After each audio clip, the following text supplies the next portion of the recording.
आजकल स्त्री और पुरुषों को लेकर समाज में जो भी बातें हो रही होती हैं, उन पर लोग अधिकतर प्रतिक्रियाएं देते हैं बगैर ये सोचे कि वो जो प्रतिक्रिया दे रहे हैं वो कितनी हद तक सही है और कितनी हद तक गलत है।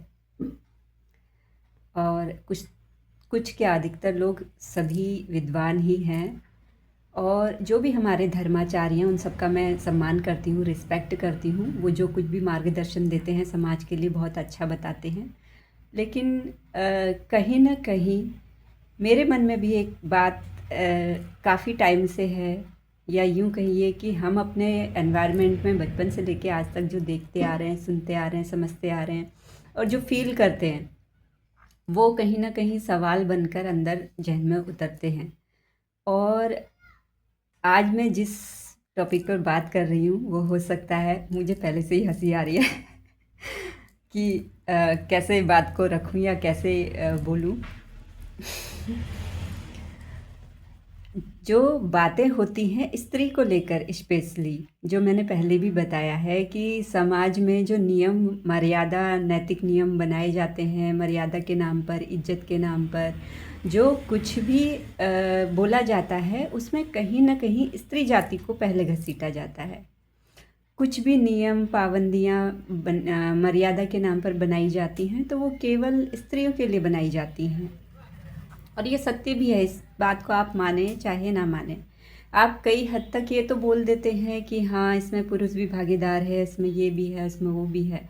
लेकिन कहीं ना कहीं वो आपके अपने व्यक्तित्व में, आपके अपने चरित्र में भी ये चीज़ झलक ही आता है कि पुरुष आखिर पुरुष ही होता है। सतयुग से लेकर आज तक ये लड़ाई नारियों की जो रही है, वो देखिए, एक चरित्रवान और चरित्रहीन होना ये एक अलग विषय है।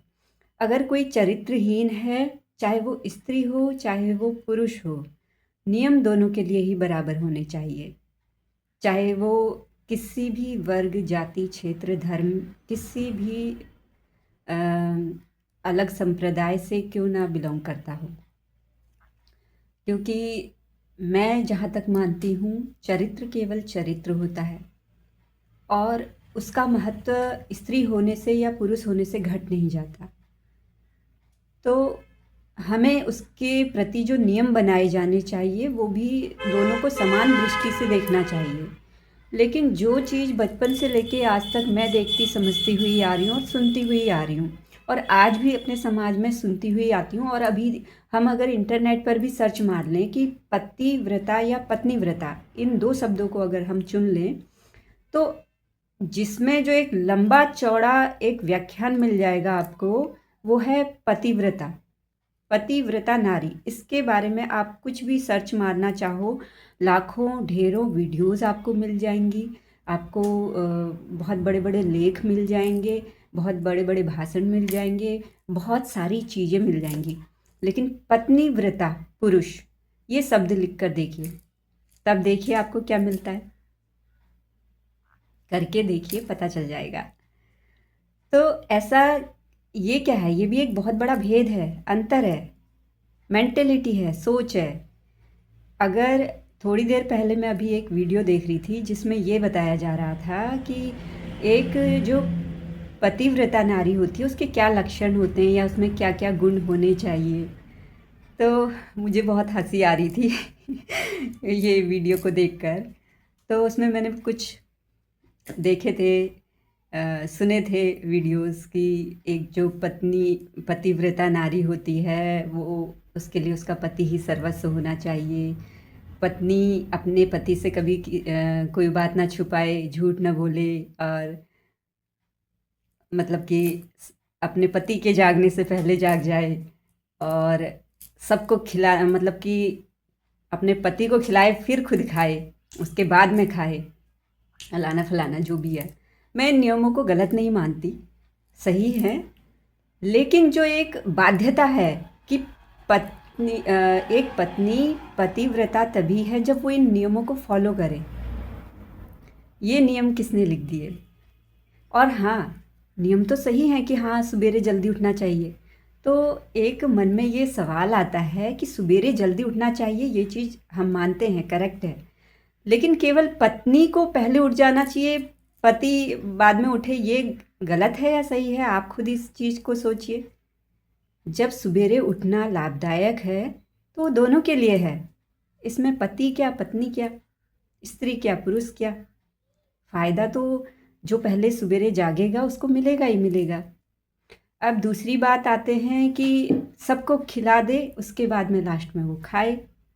ये तो एक स्त्री का गुण होता है कि वो सबके बारे में सोचती है, सबका करने के बाद में अपने ऊपर उसका ध्यान जाता ही नहीं है, इसलिए लास्ट में वही बचती है। तो इसलिए वो एक नियम ना चाहते हुए भी उसका बन गया और वो नियम उस पर थोप भी दिया गया। आप एक बात बताइए, आप अगर पूरे घर का काम कर रहे हैं, एक पुरुष होकर एक स्त्री की जगह पर अपने आप को रख के देखिए कि पूरे घर का आप सब काम कर रहे हैं, सम्मान कर रहे हैं, सबसे प्यार कर रहे हैं, हर चीज़ उनकी पूरी कर रहे हैं, और वो 2 वक्त की जो रोटी, जो खाना उसने खाना है, वो अगर परिवार के साथ में बैठकर खाया जाए, समान रूप से सम्मान के साथ में खाया जाए, आपको उससे ज़्यादा संतुष्टि मिलेगी? या फिर जब सब खा पी के निपट ले, उसके बाद में आप देखें कि हाँ अभी मेरे पास इतना सारा काम भी पेंडिंग पड़ा हुआ है, इन लोग मतलब कि बाद में खाना खाने के बाद में सारे काम भी स्त्री को ही करने होते हैं, बर्तन मांजना और भी कई चीज़ें, तो वो सब सब निपट ले, उसके बाद में वो खाए अकेले बैठकर और फिर घर के काम में लग जाए। वो सम्मानजनक स्थिति है? या फिर सबके साथ में अपने परिवारजनों के साथ में आराम से बैठ के प्रेम के साथ में खाना, वो ज़्यादा सम्मानजनक स्थिति होती है। अब आगे आते हैं कि अपने पति के अलावा किसी अन्य पुरुष को ना देखे। सही बात है, लेकिन ये नियम तो एक पुरुष पर भी लागू होता है ना, कि वो अपनी पत्नी के अलावा किसी अन्य स्त्री को ना देखे किसी भी गलत भाव से। और अगर ये नियम आप मानते हैं कि हाँ ऐसा नियम पति के लिए भी लागू होता है तो सही बात है। अगर आप नहीं मानते हैं तो फिर कैसा पति धर्म और कैसी कैसा पत्नी धर्म। ठीक है। और इसके साथ ही अभी और कौन सी वाली बात आई थी? हाँ, एक बात और मेरे मन में ये आ रही थी कि हमारे जो धर्माचार्य हैं उनके मुख से मैंने ये सुना था कि अगर स्त्री मनमानी करने लग जाए तो वो शूर्पणखा बन जाती है। सही बात है भाई, मनमानी अगर कोई करेगा तो वो राक्षसी प्रवृत्ति में ही आएगा। तो शूर्पणखा क्या थी? एक राक्षसी ही थी। सही बात है, लेकिन ये बात आपने पुरुषों के लिए भी तो कहनी चाहिए कि अगर कोई पुरुष मनमानी करने लग जाए तो वो भी रावण बन जाता है। बातें बराबर की होनी चाहिए ना। और इसी तरीके से मैंने कई बार कई लोगों को मैं सुनते हुए भी आ रही हूँ, आज भी सुन लेती हूँ कई बार, कि स्त्री जाति सारे विवादों की जड़ है। रामायण हुई किसके कारण? सीता के कारण। महाभारत हुई किसके कारण? द्रौपदी के कारण। ऐसे ही और भी कई बातें और हैं जिसमें ये पुरुष समाज स्त्री जाति को नीचा दिखाने से नहीं हटता है, बगैर ये सोचे कि इसका असल कारण है क्या।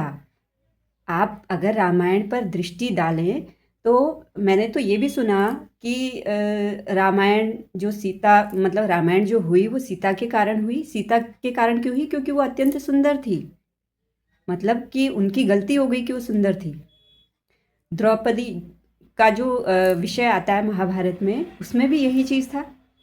तो कोई हमारे महान धर्मात्मा हैं जो अनिरुद्धाचार्य जी, मैं उनका यहाँ पर बुराई नहीं कर रही हूँ और उनको मैं गलत भी नहीं कह रही हूँ, सिर्फ एक उनकी बातें जो थोड़ी मेरी समझ से विपरीत थी, औरों का मैं नहीं जानती, लेकिन मैं उसी हिसाब से कह रही हूँ। वैसे वो शांत स्वभाव के हैं, अच्छे विचार के हैं, अच्छे व्यक्तित्व के हैं, सब चीज़ प्रशंसा के योग्य है, सब सब बढ़िया है। मैं उन पर कोई गलत वो करके अपने आप को मतलब अपना मुंह गंदा नहीं करना चाहती हूँ कि मैं किसी के प्रति ऐसा कुछ गलत बोलूँ। मेरे मन में किसी के प्रति कोई ऐसा गलत भाव है भी नहीं, और वो भी एक अच्छा सामाजिक कार्य कर रहे हैं, बहुत अच्छे उसमें धर्म के आचरण में हैं। लेकिन सिर्फ एक ही बात ये मेरे मन में, सिर्फ न केवल उनको लेके बल्कि और भी जितने महात्मा हैं हमारे धर्म पर चलने वाले और स्त्री जाति को मर्यादा का पाठ पढ़ाने वाले स्पेशली, तो मैं सिर्फ उनसे एक रिक्वेस्ट करना चाहती हूँ कि अच्छी बात है, समाज में आप धर्म को फैला रहे हैं, लोगों को जगा रहे हैं, जीवन जीने की कला बता रहे हैं। लेकिन स्त्री जातियों के लिए भी कुछ भी बोलने से पहले आप दोनों के व्यक्तित्व को, दोनों के चरित्र को तोलिए। जो कुछ भी आपको दिशा निर्देश देना है, स्पेशली चरित्र को लेकर नियम जो बनाने हैं, एक बार उस पर दृष्टि जरूर डालिए कि वो नियम स्त्री और पुरुष दोनों के लिए समान हैं। आपने जो बोला है वो दोनों के लिए समान बोला है, या केवल चरित्रवान स्त्री ही चाहिए इस समाज को, या पतिव्रता स्त्री ही चाहिए इस समाज को। एक इस पुरुष का इस समाज के प्रति, स्त्री के प्रति कोई नियम, कोई क्या बोलते हैं, कोई धर्म आचरण लागू नहीं होता है। बातें तो करते हैं कि हर धर्मात्मा ये बोलते हैं कि स्त्री और पुरुष समान हैं, तो हमने चरित्र की बातें दोनों के लिए समान रूप से कही, लेकिन समान रूप से फिर भी नहीं कही, कहकर भी नहीं कही, क्योंकि अधिकतर उनके व्याख्यान ऐसे ही होते हैं। जैसे कि रामायण के लिए बोल दिया गया कि सीता माता की वजह से रामायण हुई, ऐसा हुआ, लेकिन उसका मेन कारण क्या था? भाई, रावण की जो बुद्धि है, उसके अंदर जो कुविचार थे, वो बहुत बड़ा विद्वान था, बहुत बड़ा पंडित माना जाता है। रावण था तो राक्षसी कुल का ही, लेकिन पिता उनके ब्राह्मण थे, जिस वजह से उनकी माता ने उनके पिता से विवाह किया। उनकी जो क्या बोलते हैं, उनकी विद्वता के कारण, ताकि हमारे कुल में भी कोई उनके पति के समान तेजस्वी, विद्वान, धर्मात्मा जन्म ले। तो एक ब्राह्मण कुल भी हुआ और एक जो राक्षसी नेचर था उनका, क्योंकि माता उनकी राक्षसी थी, तो माता और पिता दोनों के गुण उनमें आए। लेकिन जो रामायण बनी, वो रामायण कैसे बनी? हमारे मन के अंदर जो उठने वाले कुविचार थे, जिनका कंट्रोल इंसान का स्वयं पर से उठ जाता है, अगर इन कुविचारों पर, इस मन पर लगाम नहीं लगाया गया तो निश्चित ही जो परिणाम आएंगे वो गलत ही आएंगे। तो रावण ने माता सीता का जो अपहरण किया, वो किसके चलते किया? किसी के भड़काने पर। कहते हैं कि शूर्पणखा के भड़काने पर किया, पर ऐसा नहीं है। अगर कहानी को आप और लंबा देखें और अच्छे से देखें तो कहीं ना कहीं रावण के मन की मलिनता सामने आती है। और हमारे समाज में भी जो स्त्रियों के प्रति ये सारे अपराध हो रहे हैं, वो मन की मलिनता के कारण हो रहे हैं। इंसान का अपने आप पर कंट्रोल नहीं रह रहा, अपने विचारों पर, अपने कर्मों पर कंट्रोल नहीं रह रहा, इसकी वजह से हो रहे हैं। महाभारत क्यों हुई? द्रौपदी के कारण नहीं हुई। महाभारत हुई जो कौरवों के मन की मलिनता थी, उसके कारण। जो शकुनी मामा के मन की मलिनता थी, उसके कारण। जो उनका अधर्म के प्रति प्रेम था, उसके कारण। लेकिन अधिकतर मैंने यही सुना कि स्त्री जाति सभी लड़ाइयों की, सभी फसादों की जड़ है।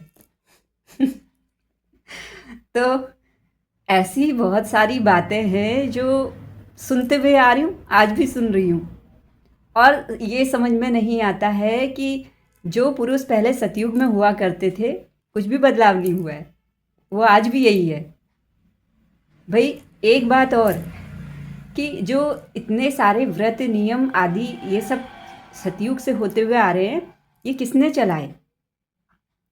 स्त्रियां क्योंकि प्रेम करती हैं तो दिल से करती हैं, निभाती हैं तो दिल से निभाती हैं। और साथ ही साथ जो धर्मात्मा लोग शुरू से अपने लिखते हुए आ रहे हैं ग्रंथों में, शास्त्रों में, वेदों में, पुराणों में, तो वो भी स्त्रियों के लिए ही नियम बनाते हुए आ रहे हैं। उन ये बताते हुए आ रहे हैं कि स्त्री को ऐसे रहना चाहिए, वैसे रहना चाहिए। पुरुषों के लिए तो कुछ मैंने ज़्यादातर ऐसा कुछ देखा ही नहीं। हाँ, एक थोड़ी सी स्त्रियों को ऐसा ना लगे कि सब भाई हम पर ही लपेटा जा रहा है, उनके लिए कुछ नहीं कहा जा रहा है करके, तो 2-4 बातें उनके लिए भी बोल देते हैं। समझ में आती है बात अच्छे से। और कोई स्त्री अगर आगे बढ़कर ऐसे बोलने भी लग जाए कि भाई हमारे साथ ही ऐसा क्यों, या ऐसा वैसा करके, तो उनको चुप कराने का सबसे जो आसान तरीका है, उनकी तारीफ कर दो। तो वो तारीफों के पुल बांध दो, भाई तुम स्त्री जाति, तुम देवी, तुम ये और तुम वो, तुमने ही संभाल रखा जो संभाल रखा है, तुम सृजन करता, तुम सबको जन्म देने वाली, तुम इतनी महान। मतलब ऐसी तारीफें कर दो, वो पिघल जाए संभल जाए और हमारे आगे मुंह न खोले। तो अभी एक बात और कहनी है मैंने आपसे कि आपने सत्यवान और सावित्री इनकी कथा तो सुनी होगी और बहुत सारे व्रत नियम आदि भी सुने होंगे जो स्त्रियां अपने बच्चों के लिए रखती है, अपने पति के लिए रखती है, घर परिवार के लिए रखती है। आज तक ऐसा क्यों नहीं हुआ सतयुग से लेकर आज तक कि कोई पति अपने पत्नी के प्राण वापस लेकर आया हो? किसी पति ने अपनी पत्नी के लिए धर्माचरण से कोई व्रत शुरू किया हो, उसके निमित्त कुछ ऐसा किया हो जो समाज में एक आदर्श प्रस्तुत कर दे? ऐसा क्यों नहीं हुआ आज तक? राधा कृष्ण की बात नहीं करना क्योंकि वो परे हैं, वो तो साक्षात भगवान ने इस धरती पर अवतार लिया, वो भी इसी प्रेम को समझाने के लिए कि वास्तविक प्रेम क्या है। आजकल तो लोग प्रेम के नाम पर क्या क्या क्या कर जा रहे हैं और उनका ही उदाहरण लेके कर रहे हैं, जबकि उन्हें प्रेम का प भी नहीं पता कि क्या होता है असल में प्रेम। तो बस ऐसे ही आज मन में बहुत सारी बातें आ रही थी, तो मेरा मन किया आज इसी टॉपिक पर वीडियो बनाती हूँ। और जो भी ये वीडियो कोई लेडीज़ भी अगर सुन रही है, अगर आपके मन की भी बातें ऐसी हैं तो मुझे कमेंट बॉक्स में कमेंट करना ना भूलें, ठीक है? और अगर शेयर करना चाहें तो आप इसे शेयर भी कर सकते हैं, नहीं तो ऐसे ही और भी वीडियोस मेरी आती रहती हैं। तो मेरे चैनल कल्पना अधिकारी को, यूट्यूब चैनल है कल्पना अधिकारी को सब्सक्राइब करना ना भूलें, बेल आइकन को दबाना ना भूलें ताकि आने वाली सभी वीडियोस के नोटिफिकेशन आपको बराबर मिलते रहें। तब तक के लिए धन्यवाद। आत्ममंथन और आत्मचिंतन जरूर करना इस विषय पर। और जो लोग आज के समय में भी ऐसा चाहते हैं कि उन्हें अपने जीवन साथी के रूप में अर्धांगिनी चाहिए, तो पहले अपने अंदर अर्धांगेश्वर होने की योग्यता भी तो धारण करनी चाहिए। और ये बात मैं केवल पुरुषों के लिए नहीं कह रही हूँ, ये बात मैं हर उस स्त्री के लिए भी कह रही हूँ जो आज के समय में ये चाहती है कि हमारा जो जीवन साथी है वो अर्धनारीश्वर के समान ही हो, राधा कृष्ण के समान ही हो, सिया राम जी के समान ही हो। तो सबसे पहले सिया बने, फिर राम को धारण करने की योग्यता रखें। और ऐसे ही जो व्यक्ति अपने जीवन में सीता समान स्त्री चाहता है, वो पहले अपने अंदर राम की योग्यता लेकर आए, राम के चरित्र को अपनाएं। बस आज के लिए इतना ही। भूल चूक के लिए बहुत बहुत माफ़ी। एंड आप सभी का बहुत बहुत धन्यवाद जो मेरे चैनल को बहुत सारा ढेर सारा प्यार और आशीर्वाद दे रहे हैं, मेरे चैनल को सब्सक्राइब कर रहे हैं। Thank you so much.